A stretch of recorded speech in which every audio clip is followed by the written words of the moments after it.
BICAM. So kaya po, ako rin, napakahalaga po rin sa akin na maimbitahan si Congressman Saldico. At doon po sa House of Representatives, meron pong small committee doon pagkatapos ng second reading.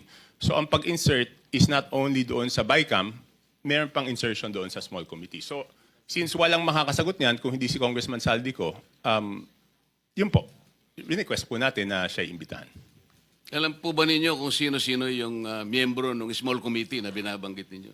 Sa House of Representatives po. Opo. Yes po. Ang chairman po noon is si Congressman Saldico, tapos senior vice chairman ng Committee on Appropriations, majority leader of the 19th Congress, and minority leader of the 19th Congress, Your Honor. Sino po yung vice chair ng appropriations? Senior vice chair si Congresswoman Stella Luz Quimbo po. Sino po yung majority leader? Congressman Manix Delipe po, Your Honor. Minority leader?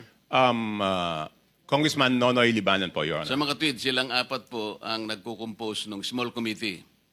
Yes, Your Honor. Ang nangyayari po, kasi alam ko rin naman po, dahil nagtagal din naman ako sa mababang kapulungan, kumisan po ay 2 hanggang 3 buwan po nating pinagdidebatihan yung budget. Mag-aaway-aaway pa nga po, kung minsan nga inaabot tayo ng madaling araw.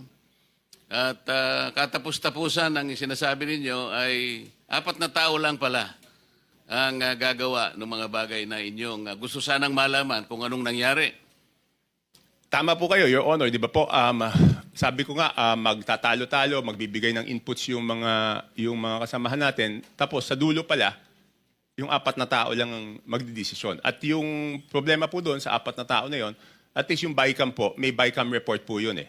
Makikita sa BICAM report kung ano po yung original net budget ng isang departamento, Your Honor. Tapos makikita po kung ano yung dinagdag or binawas, Your Honor, at makikita yung natirang pondo. Ang problema po doon sa small committee, wala pong ano yun.